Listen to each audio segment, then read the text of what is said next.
Meet Dr. Rajiv Sharma, AIIMS-trained psychiatrist, featured on top news channels and a returning guest here to speak on the critical issue of child sexual abuse.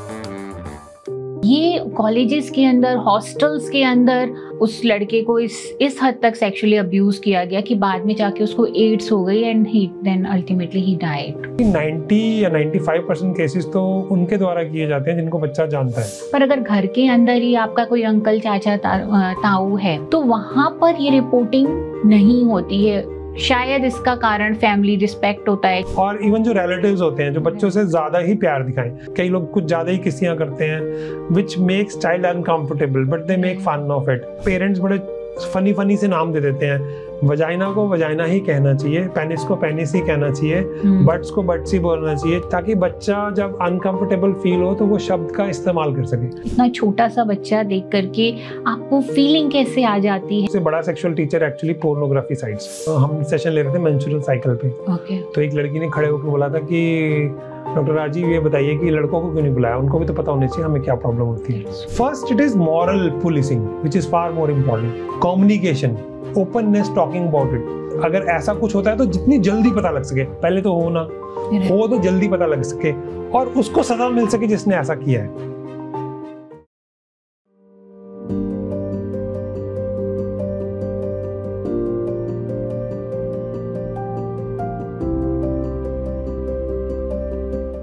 Hello friends, आज के हमारे guest हैं doctor Rajiv Sharma. Doctor Rajiv Sharma हमारे podcast में पहले भी आ चुके हैं। हमने मेंटल हेल्थ के बारे में, स्किज़ोफ्रेनिया, डिप्रेशन, ADHD के बारे में उनसे बात की है। पर आज का टॉपिक कुछ अलग है। आज के टॉपिक में हमने चाइल्ड सेक्सुअल अब्यूज़ के बारे में बात की है। फ्रेंड्स, रिसेंटली अभी एक केस हुआ है जिसमें 4 साल की बच्ची के साथ स्कूल वैन के ड्राइवर ने उसको सेक्सुअली अब्यूज़ किया और उसके पेरेंट्स ने, जब उनको पता चला, उन्होंने शिकायत की और काफ़ी इस केस को हाईलाइट किया गया। तो उस केस के बारे में और थोड़ा सा और जानकारी भी लेते हैं सर से और ये जानने की कोशिश करते हैं कि ये केसेस क्यों बढ़ते जा रहे हैं हमारे देश के अंदर।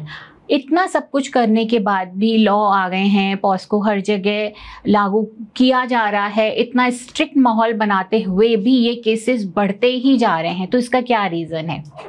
Welcome sir. Welcome ma'am. इस केस को हम एक पॉइंट बना के बाकी बारे में भी बात करेंगे, क्योंकि होता क्या है, लोगों को जान के हैरानी होगी कि रियलिटी क्या है और मीडिया में क्या आता है। मीडिया में तो वही केसेस आते हैं जिसमें कोई स्ट्रेंजर होता है, जैसे यहाँ पे वैन का ड्राइवर था जिसने बच्ची के साथ दुष्कर्म किया और स्कूल वालों ने भी स्टार्टिंग में तो मम्मी को यही समझाया कि बच्चे का नाम बदनाम होगा, हो सकता है उनको अपने रेपुटेशन की चिंता होगी, बाकी पेरेंट्स क्या सोचेंगे। और इस केस के होने के बाद भी कुछ दिन तक वो ड्राइवर बाकी बच्चों को फेरी करता रहा, which is very dangerous to be honest, जब आपको ऑलरेडी पता है। और होता क्या है कि साइलेंस की वजह से जब आप बात नहीं करते तो सामने वाले की हिम्मत और बढ़ती है, वो और भी बच्चों के साथ ऐसा दुष्कर्म करता है। और रिसर्च यहाँ तक कहती है कि लोग अक्सर रिपीट ऑफेंडर्स होते हैं। जब तक वो पकड़े जाते हैं ऑलरेडी काफ़ी बच्चों के साथ वो दुष्कर्म कर चुके होते हैं। इसमें तारीफ करनी पड़ेगी मम्मी की, खासकर उनकी, जिन्होंने पुलिस कंप्लेंट की, पुलिस वालों ने जिन्होंने एक्शन लिया, उसको हिरासत में भी लिया गया। और ये अकेला केस नहीं है, उत्तराखंड में एक केस हुआ था, एक केस जमशेदपुर में हुआ था, एक और 11 साल की बच्ची के साथ तो दुष्कर्म करने के बाद उसने वीडियोज ऑनलाइन में भी डाल दिए थे। तो इसलिए ये इम्पॉर्टेंट है हमें ये समझना कि एक तो ये केसेस काफ़ी सारे हैं। दूसरी बात ये है कि 90 या 95% केसेस तो उनके द्वारा किए जाते हैं जिनको बच्चा जानता है, जिन पे बच्चा विश्वास करता है। कौन? वो उनके पड़ोसी भी हो सकते हैं, उनके केयर टेकर्स भी हो सकते हैं, कोई चाचा मामा ताया भी हो सकता है, तो ट्यूशन टीचर हो सकते हैं। और रिसेंटली तो बल्कि मेरी प्रैक्टिस में मैंने देखा था कि एक बच्ची थी जिनकी मम्मी को मैं कभी देखा करता था, तो और उनकी मम्मी मेरी पेशेंट थी काफ़ी टाइम से, वो ठीक थी। तो फिर अचानक उनके फादर अपनी बेटी को दिखाने के लिए मुझे लाए। तो वो मेडिसिन नहीं लेना चाहते थे उस बेटी के बारे में, और बेटी भी अच्छी इंटेलिजेंट थी, एंट्रेंस क्रैक करके एक बढ़िया कॉलेज से अपनी लॉ परस्यू कर रही थी। तो साइकोलॉजिस्ट ने जो उसकी थेरेपी कर रहे थे, मेल, उन्होंने उसको कहा कि इसने कट्स मारे हैं अपनी बॉडी में, तो मैं इसको पूरा एग्जामिन करना चाहता हूँ, तो एक बार अंडर गारमेंट्स में मैं देखना चाहता हूँ। और उसके फादर को जब ये पता लगा तो उन्होंने उन पे केस किया, पॉस्को के अंडर, वो जेल में अभी। तो कहने का मतलब ये है कि ट्रस्ट बट वेरीफाई। वैसे तो रोनाल्ड रेगन जी का डायलॉग था ट्रस्ट बट वेरीफाई, आपको विश्वास तो करना चाहिए बट अंधविश्वास नहीं होना चाहिए, वो चाहे प्रोफेशनल पे हो चाहे किसी भी एंगल से हो। रही बात रिपोर्टिंग की, तो अच्छी बात है कि रिपोर्टिंग ज्यादा हो रही है, केसेस बढ़ नहीं रहे हैं, केसेस नजरों में ज्यादा आ रहे हैं। ओके, लोग इसके बारे में बात कर रहे हैं।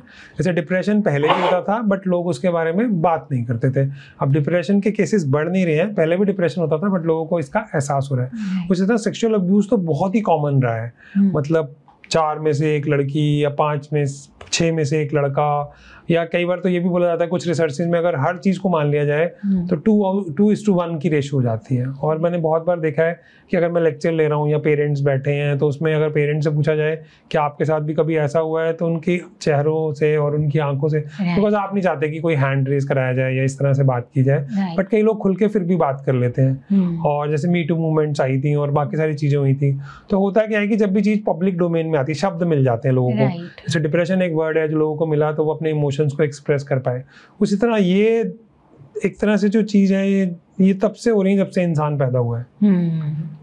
मतलब मुझे एग्जैक्टली किंग का नाम नहीं याद आ रहा, रोमन एम्पायर के, वो तो बच्चों को रखता था अपने सेक्सुअल प्लेजर्स के लिए। अच्छा, ओके। तो ये मतलब तब भी होता था, पहले भी होता था, अब भी होता है। तो ये इम्पॉर्टेंट है कि जो इंसान जो इसको करता है वो पीडोफिलिक भी हो सकता है, under influence of child pornography भी हो सकती है, अंडर अल्कोहल भी हो सकता है, फ्रस्ट्रेशन या एंगर, कई बार लोनली टाइप बनता है, तो वो दूसरे की होपलेसनेस, खुद वो होपलेस है, लोनर है, तो दूसरे को पावर करके वो कमांड फील करता है। बट ऐसा भी हो सकता है कि बहुत ही चार्मिंग पर्सनैलिटी हो, सोशलाइजिंग हो।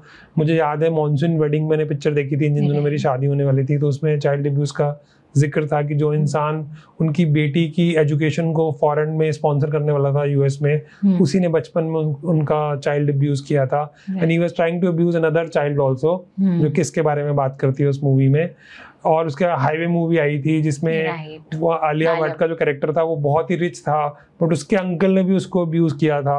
और मुझे तो बहुत पैथेटिक लगता है कि पेरेंट्स जो करोड़ों रुपया अपने बच्चों की शादी में खर्च करने के लिए तैयार होते हैं, जब उनके घर में ऐसा होता है, जब स्ट्रेंजर होता है तब तो लोग रिपोर्ट करते हैं। आपको बहुत रेयर केसेस मिलेंगे जब मामा, चाचा, ताया ऐसे केसेस रिपोर्ट हो पब्लिकली, क्योंकि उसमें कॉस्ट जो है वो बहुत ज़्यादा होती है पेरेंट्स के हिसाब से, जबकि बच्चे को सब मैक्सिमम ज़रूरत होती है उनकी सपोर्ट की।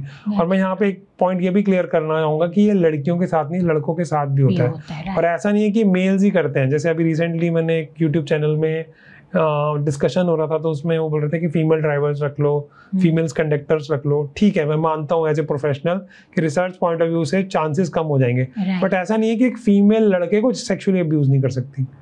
Right, that's so true sir. So scientifically ये सारी चीज़ें रिसर्च में हैं, सबको सब कुछ पता है, बट लोग इसके बारे में बात नहीं करते थे।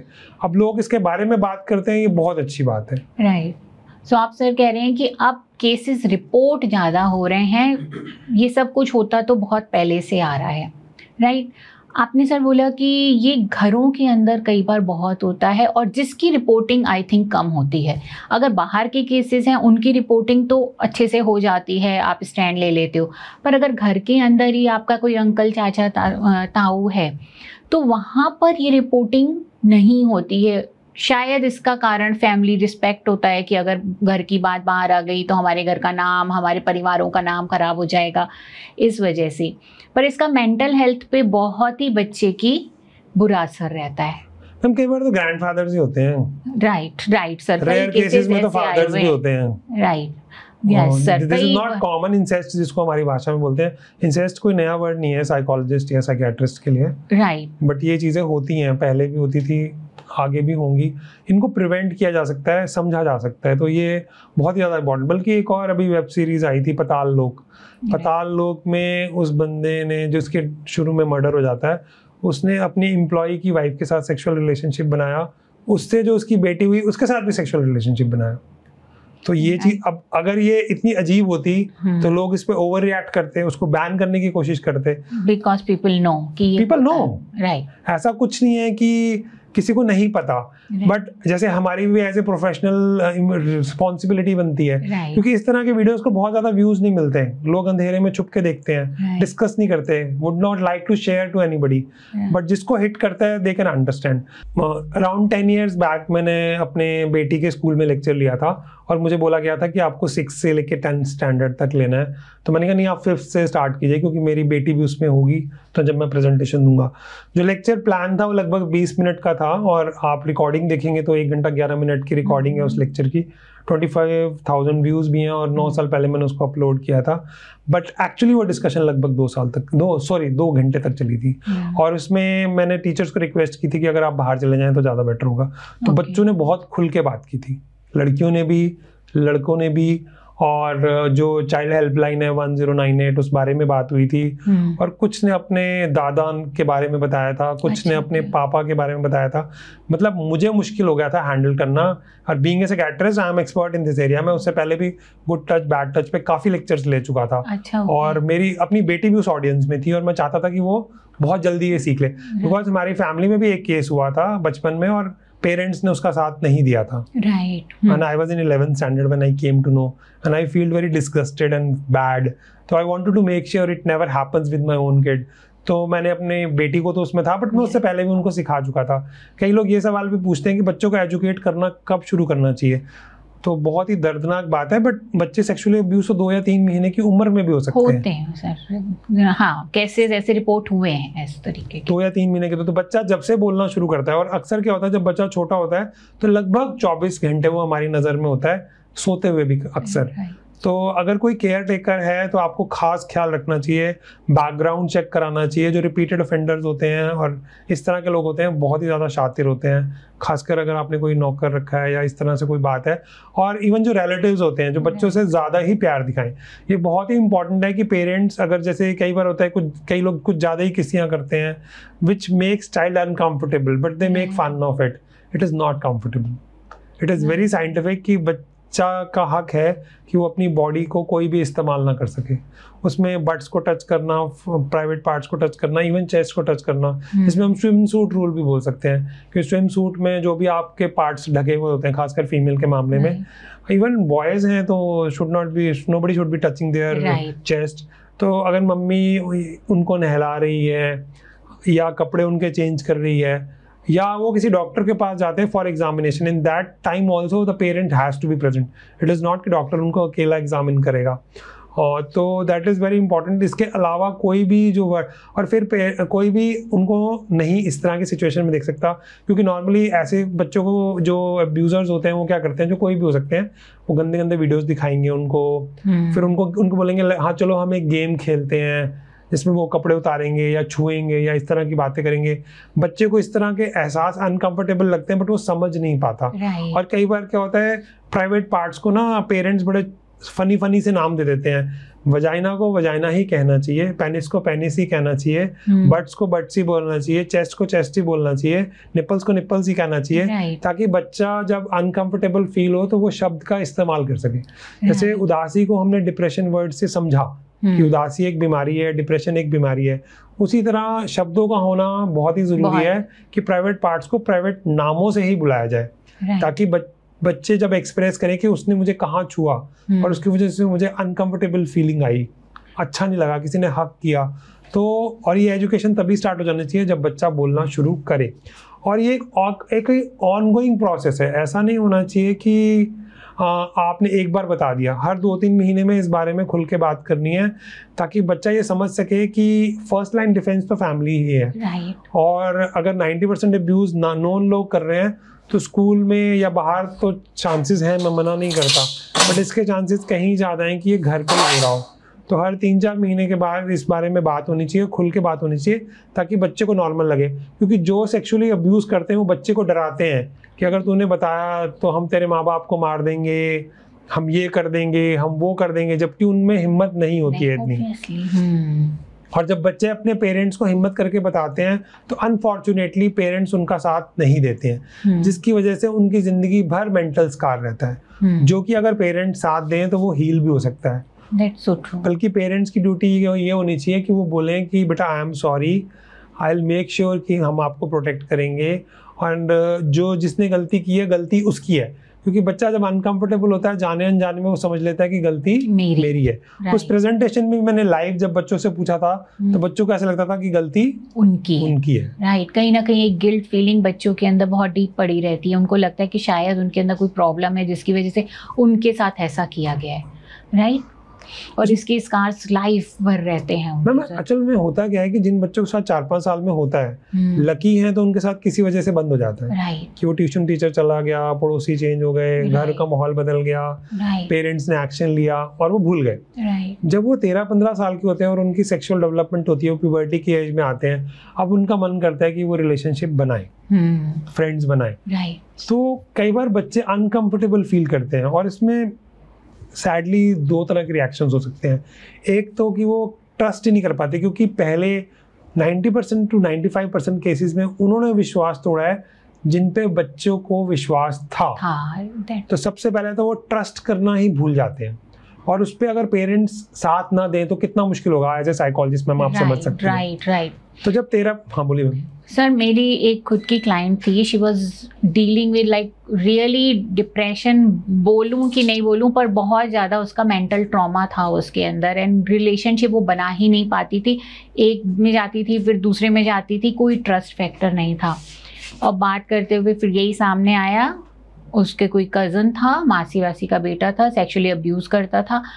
इनिशियली तो उसने नहीं बताया पेरेंट्स को, पर over the period of time उसने डिस्कस किया, एंड शी वांटेड कि पेरेंट्स उससे बात करें, बाउंड्रीज ड्रॉ करें, लेकिन पेरेंट्स ने इस बात को एक्सेप्ट नहीं किया। उन्होंने कहा कि नहीं, हम इस बात को डिस्क्लोज नहीं करेंगे, तुम शांत रहो। और उसका इम्पैक्ट ये हुआ कि अपने पेरेंट्स से वो इतना अलग हो गई कि उसने अपनी खुद की लाइफ को मैस बना लिया। मतलब वो उसका पेरेंट्स के ऊपर से बिल्कुल ही ट्रस्ट उठ गया।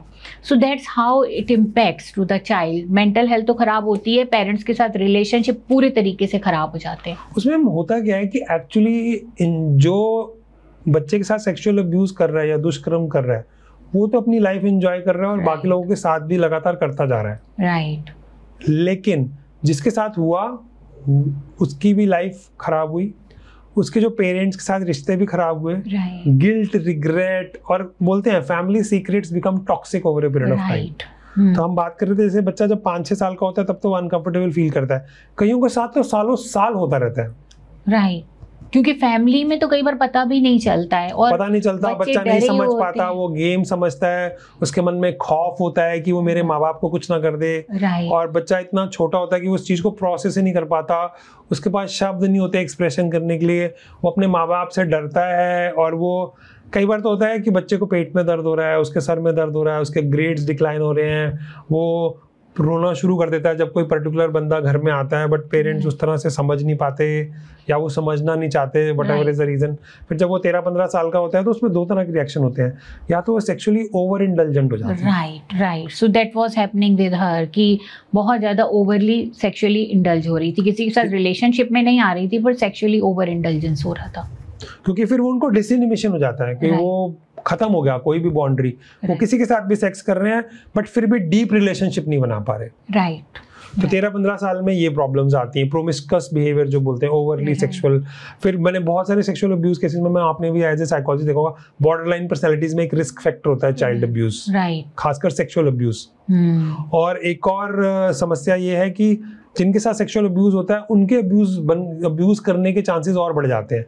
ऐसा नहीं मैं कह रहा कि जिनके साथ भी अब्यूज होगा हर कोई जाके अब्यूज करेगा, बट 20% जो रिपीटेड सेक्सुअल ऑफेंडर्स होते हैं उनके साथ बचपन में भी ऐसा हुआ होता है। उनकी फैमिली डिसफंक्शनल होती है कि भाई वो फादर जो है दारू पी रहा है, मम्मी की इज्जत नहीं कर रहा, पीट रहा है, या फिर वो कुछ उनके साथ कुछ हो रहा है तो उसको कोई सपोर्ट नहीं कर रहा है। तो नॉट एवरीबडी बट 20-21% जो लोग हैं जो सेक्सुअली अब्यूज करते हैं दूसरों को, उनके साथ भी हुआ होता है। शायद अगर हम उसको प्रिवेंट कर सकें, उसके बारे में बात कर सकें तो ये काफी हद तक कम हो सके। सर, बहुत सारे लोग के मन में, कई बार हमारे भी मन में आते हैं, कैसे कर लेते हैं, मतलब इतना छोटा सा बच्चा देख करके आपको फीलिंग कैसे आ जाती है सेक्सुअली, मतलब एक जैसे आपको हार्मोन्स और आपके अंदर कुछ फीलिंग आना होता है, 2 साल के बच्चे को, 4 साल के बच्चे को देख करके आप कैसे ऐसा फील कर पाते हो? सो वो बहुत सारे लोग जानना चाहते हैं कि क्या है इनकी साइकी। 2 साल के, मैं तो बोलूँगा 2 से 3 महीने के बच्चे के साथ भी ऐसी गलत चीजें होती हैं। राइट। तो साइकी क्या है इन लोगों की?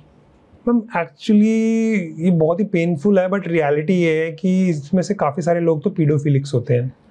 पीडोफिलिक्स एक कैटेगरी होती है जिसको पैराफिलिया के नाम से हम जानेंगे।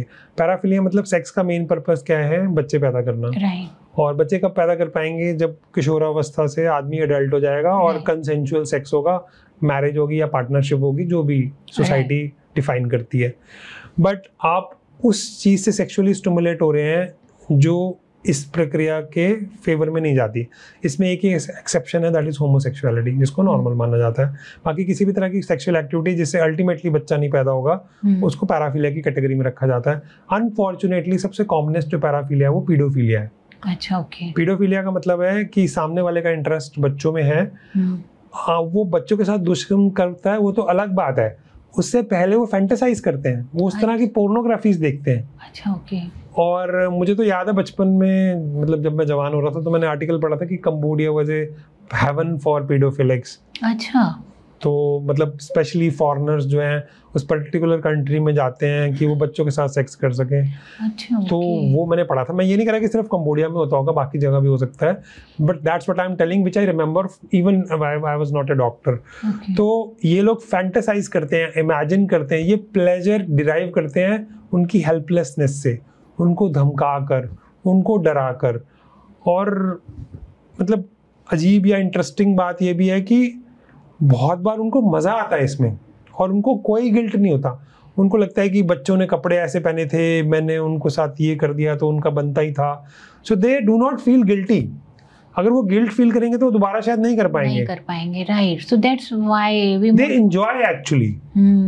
मतलब ये ऐसा नहीं है कि वो कर कैसे पाते हैं, उनको तो इसमें मजा आता है इसमें उनको। तो इसका कहने का मतलब ये है कि बच्चे को एजुकेट करना, family as a life first line defence बने, स्कूल में सीसीटीवी कैमरास और टीचर्स और उनकी sensitisation, good touch bad touch के लेक्चर्स होना, स्ट्रॉन्ग लॉज का होना, प्रॉम्प्ट एक्शन होना, पुलिस जैसे पॉस्को है, पुलिस का एक्टिवेट होना। वी एज ए प्रोफेशनल हमारी रिस्पॉन्सिबिलिटी है कि हम खुल के इस बारे में बात करें। बल्कि मैं तारीफ करूंगा कि आपकी, कि मैंने आपको सजेस्ट किया और आपने फटाफट बोला कि विद इन 2 days कि हम इस पे एक वीडियो बनाएंगे। क्योंकि ज़्यादातर लोग क्या होता है, पॉडकास्ट में भी उन चीज़ों के बारे में बात करना चाहते हैं जिनमें व्यूज़ ज़्यादा हैं। और बहुत बार ऐसा होता है, मैं पर्सनली खुद भी यूट्यूबर हूँ, तो मैंने देखा है कि कुछ वीडियोस जो होते हैं वो 20 लाख व्यूज़ पे भी होते हैं, 10 लाख व्यूज़ पे भी होते हैं, बट उससे वैसे कोई खास डिफरेंस क्रिएट नहीं होता क्योंकि ऑलरेडी बहुत सारे लोग उस बारे में बात कर रहे होते हैं। कई मेरे वीडियोस हैं जिनमें मुश्किल से 10,000 व्यूज़ होंगे, 20,000 व्यूज़ होंगे, बट उससे मैंने ज़्यादा इम्पैक्ट देखा है लाइफ में। वो एक्चुअली दिखाने आते हैं या किसी और को भी दिखाते हैं तो वो थैंक्स करते हैं। तो ये जो है हमारे प्रोफेशनल फ्रेंड्स और हमारी भी रिस्पॉन्सिबिलिटी है कि इसके बारे में हम खुल के बात करें, ताकि लोग इसके बारे में, जैसे डिप्रेशन के बारे में लोग अब नॉर्मल फील करते हैं, स्किज़ोफ्रेनिया के बारे में नॉर्मल फील करते हैं। जैसे स्किज़ोफ्रेनिया की बात करें तो प्रवीण बॉबी को स्किज़ोफ्रेनिया था, डिप्रेशन की बात करें तो दीपिका पादुकोण जी ने बात की, ओसीडी की बात करें तो फरहान अख्तर ने बात की, और उसके बाद हनी सिंह की बात करें तो उन्होंने बाइपोलर डिसऑर्डर के बारे में बात की।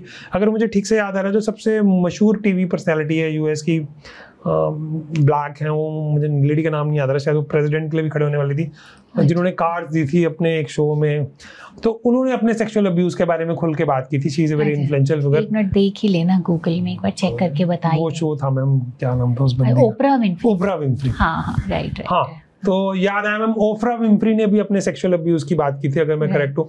तो जब खुल के फीमेल्स जो सक्सेसफुल हैं, मेल्स जो सक्सेसफुल हैं, सेलिब्रिटीज जो सक्सेसफुल हैं, इसके बारे में जो बात करते हैं, बल्कि मुझे याद है अनुराग कश्यप ने इसके बारे में बात की थी और उसने ये भी बात की थी कि उसने भी सेक्सुअली अब्यूज किया था किसी और को। अच्छा, ओके।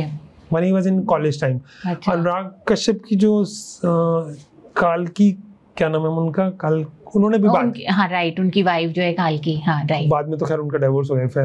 हाँ, राइट। बट काल्की ने भी बात की थी सेक्सुअल अब्यूज के बारे में। तो ये इम्पोर्टेंट है और we should be thankful to the celebrities कि they are talking about it. When they are talking about it, people can relate, they can understand कि ये मेरे साथ नहीं हो रहा है, सबके साथ ही हो रहा है। राइट। और जब मैंने स्कूल में भी कभी प्रेजेंटेशंस लिए हैं तो मैंने देखा है कि जो फीमेल्स के चेहरे या आंखों से ही पता लग जाता है कि they are able to remember some old memories which are going in their mind. जहाँ पेरेंट्स सपोर्ट करते हैं वहाँ मेंटल स्कार्स हील हो जाते हैं। जैसे किसी की हड्डी टूटती है वो जुड़ जाती है, बट अगर हड्डी टूटी हुई का ठीक से इलाज नहीं होगा तो जिंदगी भर वो जो है नहीं जुड़ पाती है। तो उसी तरह ऐसा होता है कि मोस्ट कॉमन जो डिसऑर्डर होगा वो पोस्ट ट्रॉमेटिक स्ट्रेस डिसऑर्डर होगा, एंग्जाइटी होगी, डिप्रेशन होगा, फिजिकल कंप्लेंट्स होंगी, प्रॉब्लम इन रिलेशनशिप होगा, ट्रस्ट फैक्टर्स होंगे, और वो बच्चा एक दिन बड़ा भी होगा, वो इंडिपेंडेंट भी होगा। जैसे आपने बताया कि वो अपने पेरेंट्स के साथ रिलेशनशिप नहीं निभाती, वो तो एक कीमत दी उन्होंने, दूसरी कीमत क्या दी कि वो बाकी मेल्स के साथ भी अच्छे से रिलेशनशिप नहीं बना पा रही। बिल्कुल। वो सेक्सुअली एक्टिव भी है, मल्टीपल पार्टनर्स के साथ एक्टिव है, तो HIV इन्फेक्शन के चांसेस ज्यादा होंगे। तो बहुत लंबा इम्पैक्ट होता है, मतलब लाइफ लॉन्ग इम्पैक्ट रह सकता है। और कई लोगों को लगता है कि time is a good healer, that is not true in these cases at least. It is only healed when actually it is healed by a therapist, by their own family members, by some friends और somebody else. So it is very important to talk about. बहुत बार ऐसा होता है कि सिर्फ हम बात कर लेते हैं तो हमें किसी प्रोफेशनल की जरूरत नहीं पड़ती। That's so true. और सर ये हमारी सोसाइटी बहुत ज़्यादा सेक्सुअली फ्रस्ट्रेटेड सोसाइटी है। मुझे ऐसा लगता है कि बचपन से ही बच्चों के साथ इस टॉपिक पे बहुत ही नो रहता है कि पेरेंट्स आगे आकर के इस तो सब्जेक्ट के बारे में बात करना ही नहीं चाहते हैं कि ये भी कुछ होता है। एंड हार्मोन्स ऑब्वियसली रिलीज होते हैं तो बच्चे कहीं ना कहीं तो इस ज्ञान को हासिल करना चाहेंगे, तो फिर वो गलत तरीक़ों में चले जाते हैं, फिर पोर्नोग्राफी की तरफ चले जाते हैं, और वहाँ से उनका आई थिंक अगर जल्दी एज में कोई चला जाए तो फिर उसके ब्रेन के केमिकल्स, एज वी नो कि कहीं ना कहीं ब्रेन के केमिकल्स में कुछ हो जाता है, देन उसके बाद वो इस तरीके की आदतों में लग सकते हैं, जैसे आपने बोला पीडोफीलिया एंड जो दूसरी सेक्सुअली हरेसमेंट की हरकतें करते हैं। Is it true sir? Ma'am आपको जान के हैरानी होगी, सबसे बड़ा sexual teacher actually pornography sites है, बिकॉज पेरेंट्स इस बारे में बात नहीं करते। और स्कूल में कई बार टीचर्स चैप्टर को ऐसे पढ़ा देते हैं, बच्चे बेचारे वेट ही करते रहते हैं कि चैप्टर आएगा और कोई ढंग से पढ़ाएगा, और कोई पढ़ाता ही नहीं है इस बारे में। बल्कि मैं एक स्कूल में अपने क्लिनिकल साइकोलॉजिस्ट के साथ गया था सेशन लेने के लिए, तो वहाँ पे हम सेशन ले रहे थे मेंस्ट्रुअल साइकिल पे। तो एक लड़की ने खड़े होकर बोला था कि डॉक्टर राजीव ये बताइए कि लड़कों को क्यों नहीं बुलाया, उनको भी तो पता होना चाहिए हमें क्या प्रॉब्लम होती है। एंड टीचर्स का चेहरा देखने वाला था, and that is very true actually. So true कि लड़कों को आप क्यों सेग्रीगेट कर रहे हो। और मुझे याद है हमारे टाइम पे स्टे फ्री शायद कोई कंपनी थी, stay free remember brand correctly, तो उनका कोई सेशन था तो लड़कों को नहीं बुलाया था, तो लड़कों में जो खुसर फुसर हो रही थी क्लास में। तो it is very important we make it normalise. That's so true. This is very important. This conversation is not dirty. It is very important. आप क्या चाहते हैं कि आपकी सेक्सुअल एजुकेशन एक पोर्न स्टार दे या फिर आप खुद दें? और पेरेंट्स इसकी क्या दलील देते हैं कि बच्चे की इनोसेंस चली जाएगी। पेरेंट्स को जब कई बार क्लिनिक पे लोग बोलते हैं कि हमारा बच्चा बहुत सीधा है, तो मुझे समझ नहीं आता कि मैं क्या बोलूं, क्योंकि जब पेरेंट्स बाहर जाते हैं तो वो सीधा बच्चा बहुत कुछ ऐसी टेढ़ी बातें बताता है जो पेरेंट्स के होश उड़ जाएंगे। बच्चे न्यूड्स शेयर करते हैं। अभी एक साइकोलॉजिस्ट का फोन आया था, मुझे स्कूल का नाम लेना ठीक नहीं होगा, शी वाज टेलिंग कि लड़की बात कर रही है लड़के से कि ब्रेस्ट का size and this and that, फिर एक लड़का उसको मैसेज कर रहा है दूसरी लड़की को कि मैं 1000 रुपये दूंगा अगर तू किस्त दे देगी मुझे। तो आजकल तो एक नया एंगल शुरू हो गया, साइबर बुलिंग जिसको बोलेंगे। बहुत ज्यादा सर, बहुत ज्यादा चल रहा है वो तो। और पीयर प्रेशर जो होता है, अगर हम इस बारे में खुल के बात करेंगे तो ही बच्चे समझ पाएंगे कि हाँ ये नॉर्मल है, इस बारे में बात की जा सकती है। अगर मुझे ऐसा कोई हरास करता है तो मेरे पास कोई है जिससे जाके मैं मदद ले सकता हूँ। तो इट इज़ वेरी इंपॉर्टेंट कि हम इसके बारे में खुल के बात करें। बल्कि एक एडिशनल प्रॉब्लम आ गई है कि न्यूड्स जो शेयर होते हैं फ़ोन्स पे, और उसके बाद ब्लैकमेल होता है उसी बच्ची का या बच्चे का, और उसकी वजह से कई बार सुसाइड भी होते हैं, अनफॉर्चुनेट इंसिडेंसेस भी होते हैं, मेंटल स्कार्स भी बनते हैं, और जो भी बाकी सारी चीजें होती हैं। तो इट्स वेरी इंपॉर्टेंट कि हम इसके बारे में खुल के बात करें, बच्चों को एजुकेट करें। बल्कि मैं अगर अपनी बात करूं तो क्योंकि मेरी यंग एज में मेरे को अपना एक केस फैमिली में पता था which was not handled properly and it had lot of emotional issues. तो मैंने तो मेक श्योर किया कि जब मेरे बच्चे छोटे थे मैं उनको बैड टच गुड टच के बारे में बताऊं। मैं थैंकफुल हूँ आमिर खान जी का, जिन्होंने सत्यमेव जयते में इस शो के बारे में बात की थी, और उस डॉक्टर का भी जो पुणे के थे, जिनका मैंने वीडियो देख के खुद भी काफी सारे सेशंस लिए थे स्कूल का। ड्यू क्रेडिट उनको मिलना चाहिए, क्योंकि सत्यमेव जयते में भी उसकी वजह से, उन डॉक्टर की वजह से, I think he is a paediatrician, और वीडियोस ढूंढेंगे तो हम मिल जाएंगे। He has taught how to teach your, मतलब अगर आपको नहीं समझ आ रहा है तो अगर आप गुड टच बैड टच पे वीडियोस भी सर्च करेंगे तो आपको मिल जाएंगे। आजकल तो बहुत एजुकेशन है। और इम्पोर्टेंट क्या है कि आई मेड श्योर कि I talk to them every 3-4 months. Right, that is very, it is a continuous process. जब बच्चा छोटा होगा तो आपकी कॉन्वर्सेशन का टॉपिक थोड़ा अलग होगा. गुड टच, बैड टच, कि बट्स पे कोई हाथ ना लगाए, वजाइना या पेनिस. मैं जानबूझ के ये वर्ड यूज कर रहा हूँ क्योंकि आपको यही वर्ड यूज करने अपने बच्चों के साथ. आपकी चेस्ट के निप्पल्स को कोई हाथ ना लगाए. That is very important. तो दैट इज. फिर उसके बाद जब बच्चे बड़े हुए तो मैंने उनको ये भी समझाया कि 13 साल के हुए कि कॉन्डम का इस्तेमाल करना होता है. चाहे बेटी से भी मैंने अपनी बात की, मैंने अपने बेटे से भी बात की, मैंने पीरियड्स के बारे में भी बात की, मैंने ये भी बात की कि स्कूल कॉलेज तक तो रुकना चाहिए, और ये भी बात की अब कोई रुके ना रुके वो तो मेरे हाथ में नहीं है, बट मुझे एजुकेट करना तो इम्पोर्टेंट है. बल्कि मेरा अपना वीडियो था मास्टरबेशन पे, तो एक बार मेरे बेटे ने कहा आपका नंबर 1 वीडियो ये है, नंबर 2 नंबर 3 ये है. मैंने कहा तू नंबर 2 नहीं देखा तूने? तो उसने कुछ कहा नहीं, बिकॉज उस टाइम नंबर 2 वीडियो मेरा मास्टरबेशन पे था. अभी तो नहीं है, बट उस टाइम नंबर 2 वीडियो जो चल रहा था व्यूज में वो मास्टरबेशन पे था. तो लोग उसके बारे में बात तो, नंबर 2 वीडियो क्यों था? क्योंकि लोग उसको देख रहे हैं. Right right right. ऐसा तो है कि नहीं देख रहे, तो उसको देख तो रहे हैं. मेरा बेटा भी देख रहा है, बेटे के दोस्त भी देख रहे हैं. और वो बाद में जब वो बड़ा हो गया तो उसने बताया कि पापा आप तो बड़े कूल थे, मेरे फ्रेंड सब पसंद करते थे कि तेरे बाप तो सही है, तो उसके सामने गालियां भी दे लेता है. तो वो रिलेशनशिप आपको रखना बहुत इंपॉर्टेंट है. तो टीनेजर में भी आपको एजुकेट करना है, और जब बच्चा बड़ा हो जाता है, लड़की, आपको ये बताना है रेप क्या होता है, सेक्सुअल असॉल्ट क्या होता है, बैड टच क्या होता है, गुड टच क्या होता है, फीलिंग क्या होती है. मुझे याद है एक बार एक लड़की गई थी, आई शायद मैं 5th-6th स्टैंडर्ड में होऊंगा, तो एक लड़का गया, उसने उसके ब्रेस्ट को पकड़ा, grab, and he ran away, and she suddenly started crying, and I was confused कि क्या हुआ. फॉर फ्यू सेकंड्स मैं ही नहीं समझ पाया. तो आपको बच्चों को समझाना है कि कैसे प्रोटेक्ट करना है अपने आप को, किस तरह से चलना है आपको, किस तरह से अपनी बॉडी को प्रोटेक्ट करना है. अगर हम नहीं बताएंगे तो इंसिडेंसेस तो होते ही हैं, होते रहेंगे, और कहीं ना कहीं ये इंसिडेंसेस ट्रॉमा लेके आते हैं, ट्रस्ट ब्रेक करते हैं. सेक्सुअली आप या तो चीज़ों से बचना शुरू कर देते हो, चीज़ों को एंजॉय नहीं, सेक्स को एंजॉय नहीं करते हो, और या फिर आप ओवर इंडल्जेंस की तरफ. Over indulgence but always comes at the cost of making good relationship. Because उसका रीजन क्या है साइकोलॉजिकली, अगर हम दोबारा रीफ्रेम करें, आपका बचपन ने, उस इंसान ने आपके साथ गलत काम किया जिस पे आपको और आपकी फैमिली को विश्वास था. फिर बच्चा बोल पाया, नहीं बोल पाया, पहली स्थिति. फिर बच्चे ने बोला और पेरेंट्स ने साथ नहीं दिया, तो पेरेंट्स ने भी विश्वास तोड़ा बहुत ज्यादा. फिर वो बच्चा अकेला पड़ गया, उसको लगा शायद मेरी ही गलती है, जिसकी वजह से उसने कई साल निकाल दिए. उसके बाद वो भूल गया. उसके बाद जब उसकी प्यूबर्टी आई, उसको फिर याद आया, फिर वो ढंग से रिलेशनशिप नहीं बना पाया. जब वो शादी में भी आया तब भी वो उस तरह से नहीं अपनी जिंदगी काट पा रहा जैसे कि उसको काट पानी चाहिए. Right. So it is very important कि it can last for whole life, which can be healed also, which can be prevented also, जिसको रोका जा सकता है, जिसे कम किया जा सकता है.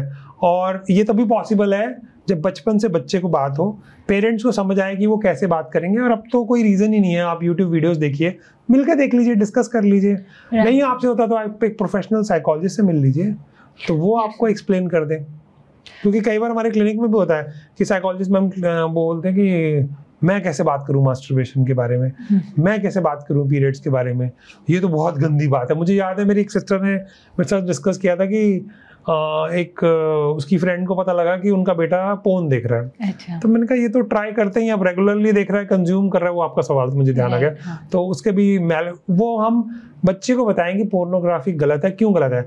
अब होता क्या है कि लोग बोलते हैं मास्टरबेशन भी गलत है, पोर्नोग्राफी भी गलत है, सोच ही गलत है. अब ये तो पॉसिबल नहीं है कि बच्चा मास्टरबेशन के बारे में नहीं करेंगे या नहीं सोचेंगे.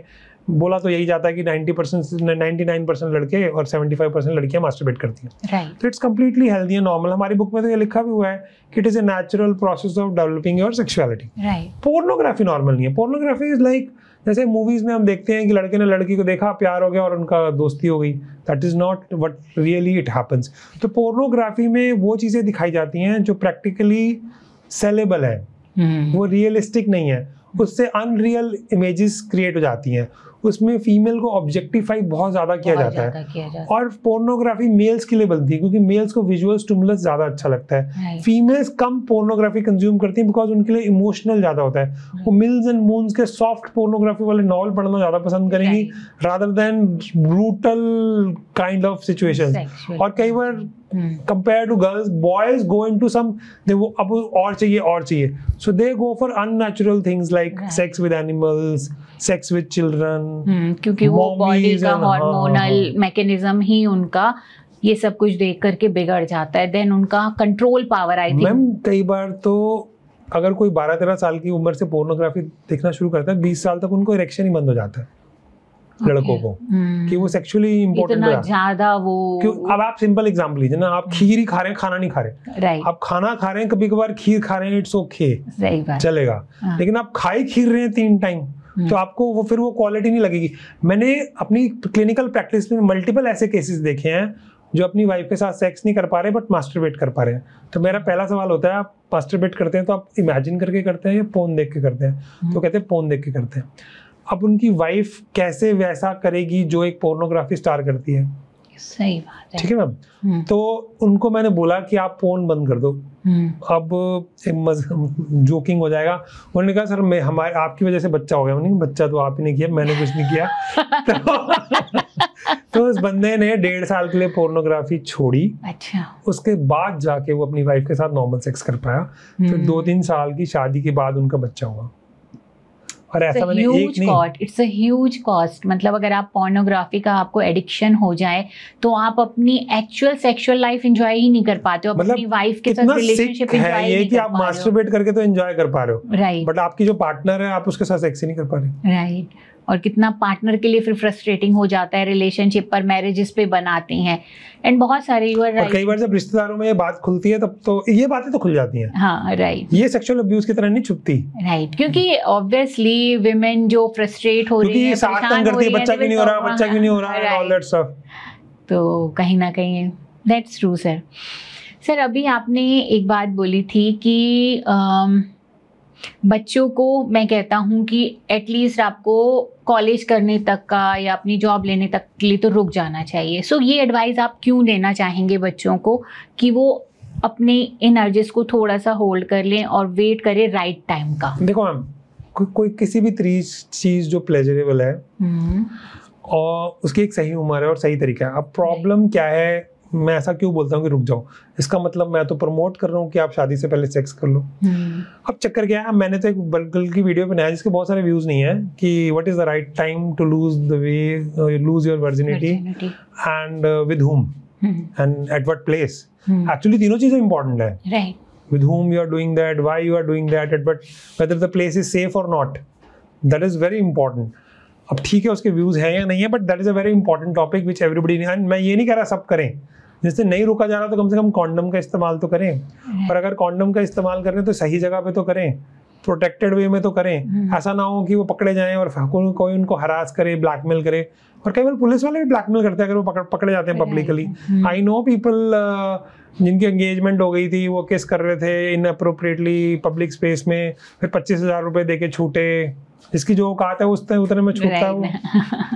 तो ये इम्पोर्टेंट है कि हम ये सारी चीज़ों के बारे में एजुकेट करें।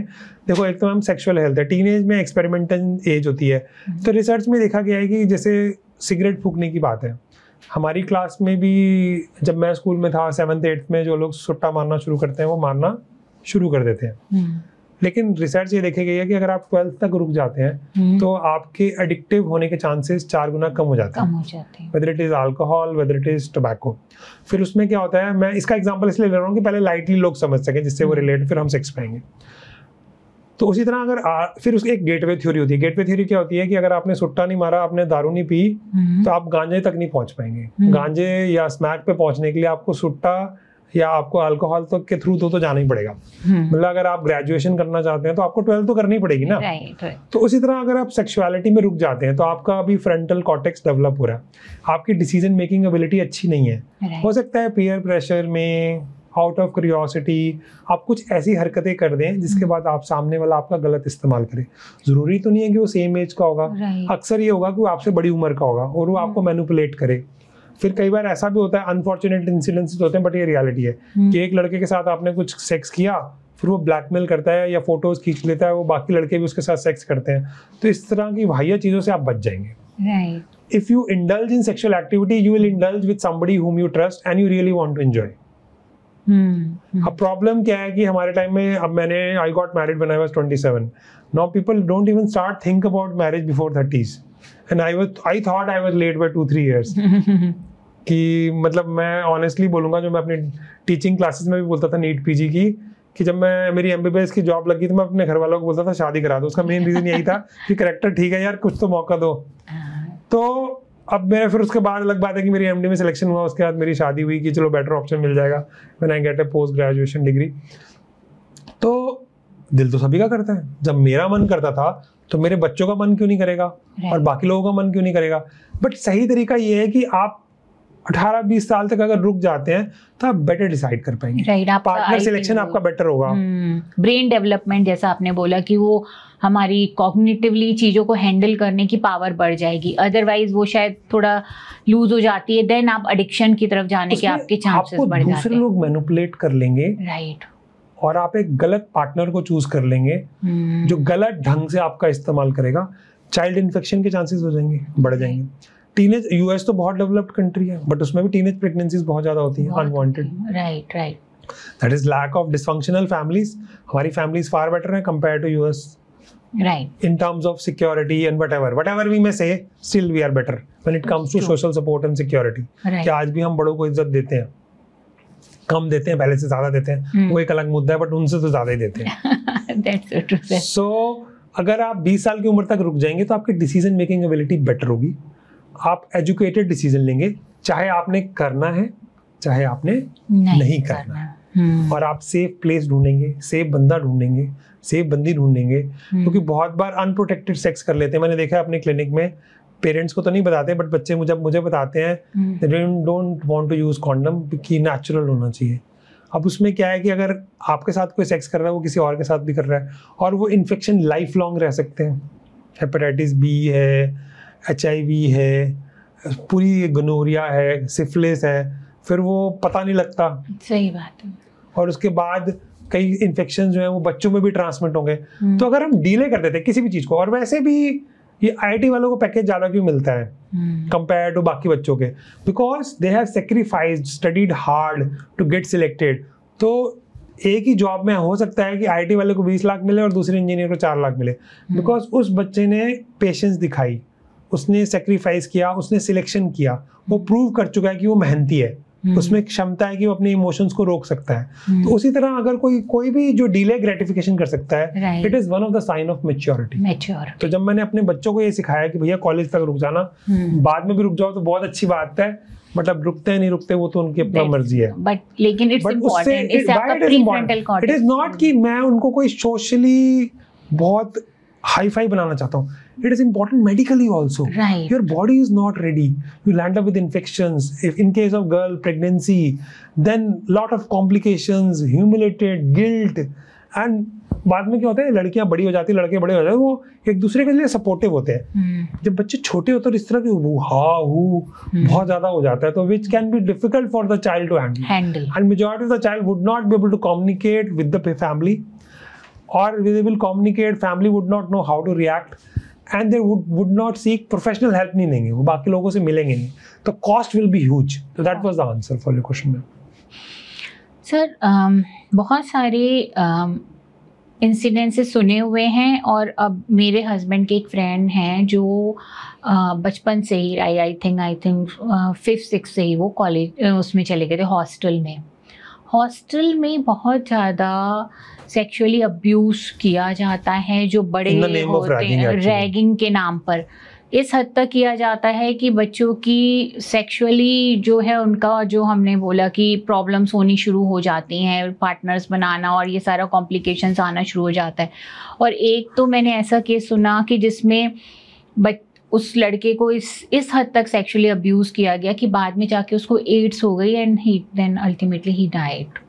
तो ये कॉलेजेस के अंदर, हॉस्टल्स के अंदर होते, बॉयज़ के हॉस्टल हैं तो बॉयज़ को कर रहे हैं, गर्ल्स के हॉस्टल हैं तो गर्ल्स को कर रही है, तो ये बहुत प्रिविलेंट है। ये भी है मैम, इवन आर्मी में बहुत कॉमन होता है जहाँ पे फीमेल्स अवेलेबल नहीं होती।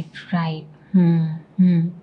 सो ये इतना सेक्सुअली फ्रस्ट्रेशन जब है इन जगहों पर, तो इसके लिए हम क्या कर सकते हैं, क्या बात कर सकते हैं, कैसे पेरेंट्स इसको एड्रेस कर सकते हैं? सबसे पहले तो इन चीज़ों को एक्नॉलेज नहीं किया जाता है, अंडर द कारपेट डाल दिया जाता है, राइट। स्कूल अथॉरिटीज़ इन बातों को एक्सेप्ट नहीं करना चाहती हैं, हॉस्टल अथॉरिटीज़ इन बातों को एक्सेप्ट करना नहीं चाहती हैं।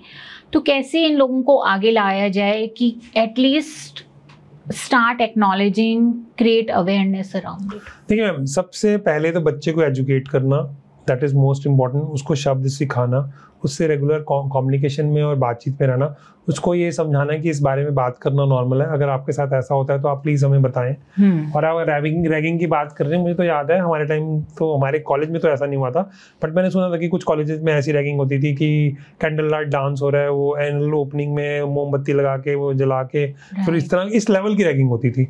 तो काफ़ी हद तक चांसेस लगते हैं मुझे एज ए साइकियाट्रिस्ट कि वो परवर्ट लोग होंगे, नॉर्मल इंसान तो ऐसे काम नहीं करा सकता। It is not practically possible कि वो पीडोफिलिक है या वो सेक्सुअली पैराफिलिक उस तरह से प्लेजर लेता है, रैगिंग के नाम में वो अब्यूज कर रहे हैं।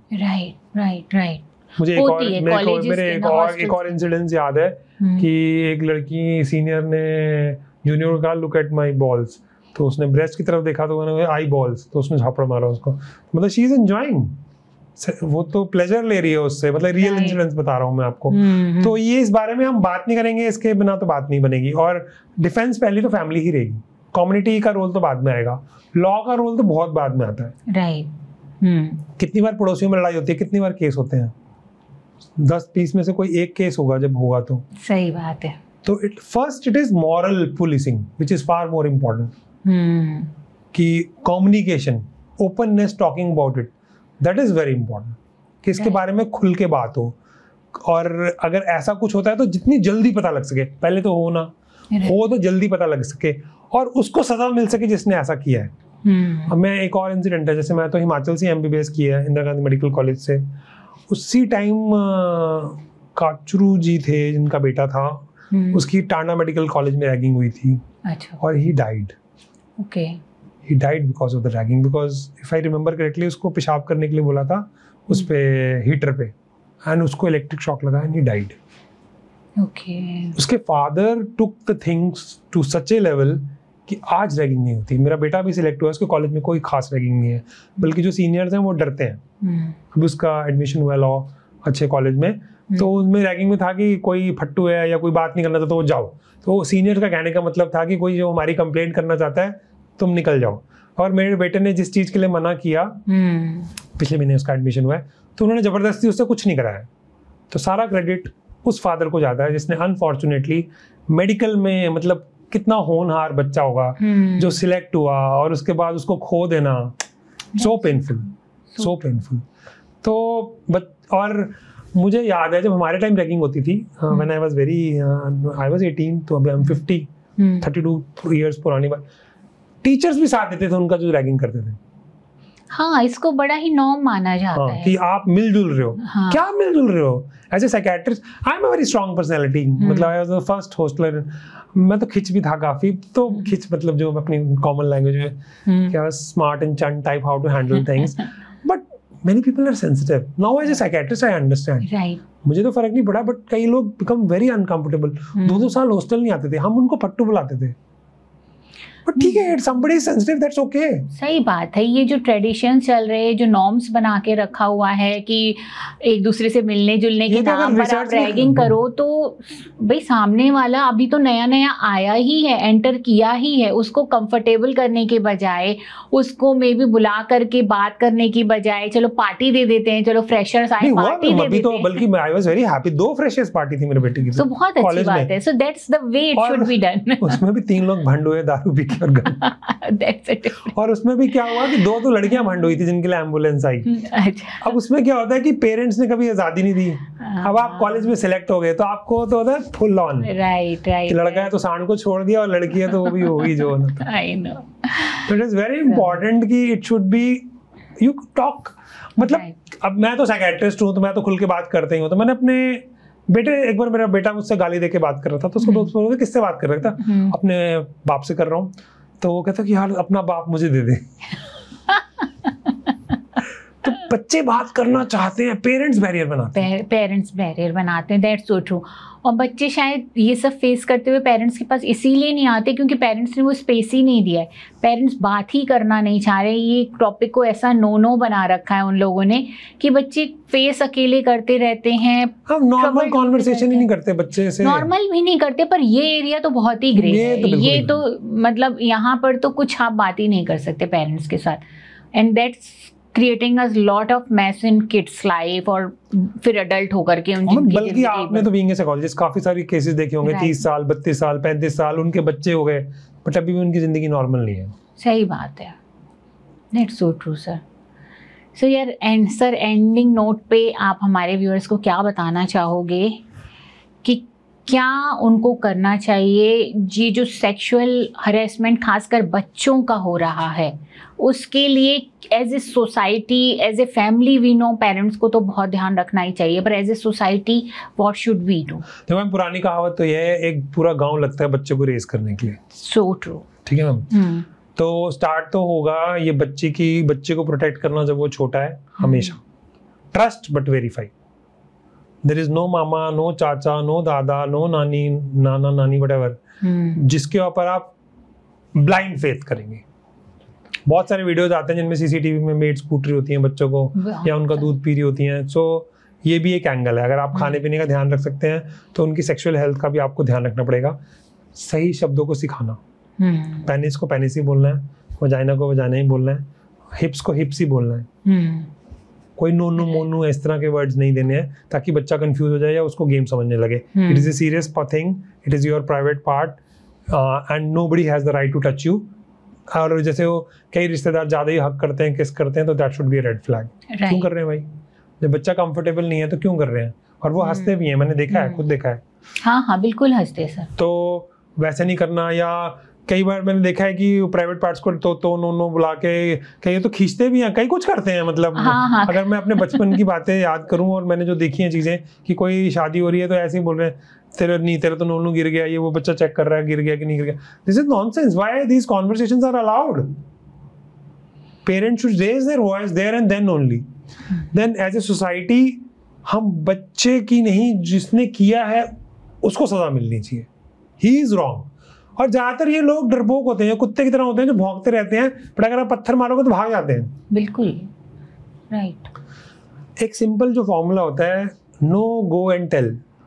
नो मतलब नहीं, और जोर से चिल्ला के बोलना। मैंने तो बच्चों को ये भी सिखाया था, क्योंकि मैंने रिसर्च में भी पढ़ा था, चीखो, चिल्लाओ, क्योंकि जब शोर मचता है तो वो भाग जाते हैं। उनमें इतने गट्स नहीं होते। कोई भी ये नहीं चाहता कि वो पकड़ा जाए, चाहे वो चोरी क्यों ना हो। तो दैट इज वेरी इंपॉर्टेंट। और भाग के कहाँ जाना, उस पे जाना जिसपे वो ट्रस्ट कर सके। ट्रस्ट कैसे डेवलप होगा? जब पहले आपने बात की होगी। राइट। तो ना बोलना, वहां से भाग जाना और किसी को बताना, फिर आपकी रिस्पॉन्सिबिलिटी। आप बच्चे के साथ अगर फिर भी गलत हो जाता है तो आप बोलो, बेटा मेरी गलती है, मैं आपको नहीं बचा पाया, तुम्हारी कोई गलती नहीं है, मैं पूरी कोशिश करूंगा कि मैं आपको प्रोटेक्ट करूं, और उसके खिलाफ स्टैंड लेना। जैसे मैंने आपको शायद केस बताया था कि मेरे दोस्त, उसकी दादी ने अपनी पोती का साथ नहीं दिया, अपने जवाई का साथ दिया। जब जवाई ने उनके साथ गलत बोला, अभी कुछ हुआ नहीं था बट बातचीत हुई थी, बच्ची थोड़ी बड़ी थी, तो बच्ची ने सामना किया, तो उसके बाप ने उसका साथ दिया। तो कितना अच्छा रिलेशनशिप डेवलप किया उसने अपने फादर के साथ। उसकी मेंटालिटी पे कोई फर्क नहीं आया। उनका घर अलग हो गया, उसको प्रॉपर्टी में से हिस्सा गायब हो गया, क्योंकि उनको शर्म आ रही थी बीइंग ए फैमिली ऑफ रूढ़िवादी कि हम अपने दामाद को ऐसा दामाद कर ही नहीं सकता, जो डिनायल रिएक्शन होता है। But father supported, mother supported, which was a huge thing. तो that is very important. That's what is needed for the children. तो उससे क्या होगा, बच्चा ट्रस्ट करेगा, उसके रिलेशंस हेल्दी बनेंगे, उसको पता होगा ऐसा होगा, और इस बारे में खुल के बात करेंगे। They will feel proud of their own families, then they can go forward and they would not have that mental scars. और जिनके साथ ये हो चुका है, अगर वो पॉडकास्ट देख के रिलेट करते हैं, go to a therapist, go to a person whom you feel trust and comfortable, talk to them। बात करने से काफी बात बनती है। राइट। सो सर, बहुत ही क्रूशियल टॉपिक, बहुत ही इम्पॉर्टेंट टॉपिक है ये, जिसके बारे में आज हमने बात करी है। आई होप मेरे व्यूअर्स इससे बहुत सारे टेकअवेज लेके जाएंगे। Thanks for coming. Thank you.